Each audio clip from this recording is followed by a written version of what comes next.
Kalau kamu dan lawan bicara kamu nggak tahu bendanya apa, tapi itu jamak, tetap nggak pakai the. The itu tetap buat yang udah diketahui. Yang bisa kamu pakai adalah kata some. Misalnya, kamu beli beberapa buku, kan itu jamak tuh. Kamu bisa bilang, I bought some books. Di sini bukunya tuh bisa buku apa aja. Nggak ada yang tahu buku apa yang kamu beli gitu maksudnya. Pokoknya kamu beli banyak buku. Kalau teman kamu bilang, I read Harry Potter 6 and 7, udah jelas bukunya Harry Potter 6 and 7. Terus kamu mau bilang, gue juga baca tuh. Instead of saying Harry Potter 6 and 7 again, you can say, oh, I read the books too. Di sini tanpa menyebutkan judul, teman kamu udah tahu buku yang kamu maksud adalah Harry Potter 6 and Harry Potter 7. Kalau ngomong ketinggalan bisa pakai left. Ketinggalan HP misalnya, oh I left my phone at home misalnya.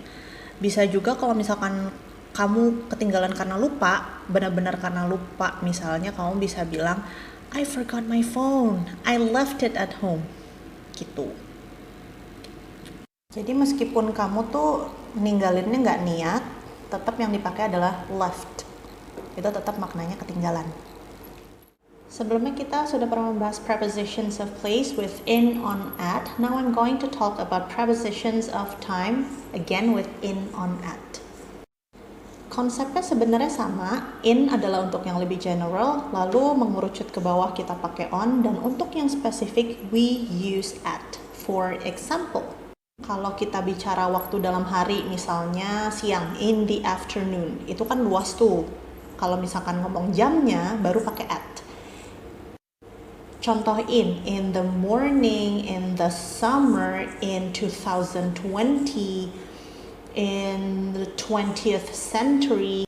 Kemudian mengerucut menjadi pakai on Monday, on pakai tanggal misalnya on January 1st, 2020, on my birthday, at night at 9 a.m. I got questions like this a lot, so I think I will address this. Kayaknya nggak perlu terlalu khawatir because you can differentiate verbs, adjective, nouns as they are kalau kamu sudah mengerti grammar dan juga context of the sentence. So, instead of worrying about that stuff, I think diperdalam dulu aja soal grammar supaya kamu bisa ngeliat konteks kalimat. Soalnya kayak tadi kalimat aku di awal, I used the word address. Kamu tahu address sebagai alamat atau noun, tapi di awal kalimat aku menyebut I address itu adalah verb, yaitu aku akan membahas atau aku akan membicarakan. So the question is, how would you understand whether the address I used was a noun or a verb? It depends on how you understand my sentence. Once again, it's about context. Jadi perdalam dulu aja semuanya, nanti lama-lama kamu. Kemarin aku dapat pertanyaan dari teman aku. Tak, kenapa sih kalau misalkan kita ditanya misalkan do you want bla bla bla, jawabannya yes I do atau no I don't. Padahal kalau gue jawab yes atau no juga orang ngerti. Oke, pertama itu karena kamu lagi belajar. Jadi yang pertama kali diajarin adalah jawaban yang benernya. Benar secara pola kalimat ya. Dan tahukah kamu kalau part kedua dari jawaban kamu itu bisa dijadiin jawaban. Jadi nggak perlu pakai yes atau no-nya. Misalnya, ini yang nanya ke aku, are you a fan of Jungkook? Jawabannya kan yes I am. Tapi bisa juga aku jawab, I am.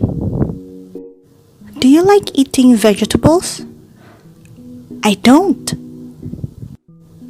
Are you Catherine? Oh, I'm not. Segitu contoh-contohnya. Lanjut dari video yang kemarin. Aku tuh kadang kebiasaan kalau misalkan orang nanya, do you have ini, do you have itu, aku jawabnya I have. Seharusnya I do. Kenapa? Sebenarnya kalau kamu jawab itu orangnya ngerti kok maksud kamu tuh I do, cuman kayak consciously aku kayak berasa salah aja gitu. Kalau aku jawab I have, berarti pertanyaannya adalah have you, atau pernah nggak sih? Misalnya, have you gone to Dufan? Yes, I have. I have. No, I haven't. Haven't. Jadi kalau misalkan ada orang nanya ke aku, do you have? Terus aku jawab, I have. Itu kayak udah terlanjur keluar kata-katanya, tapi aku berasa salah karena aku tahu itu salah.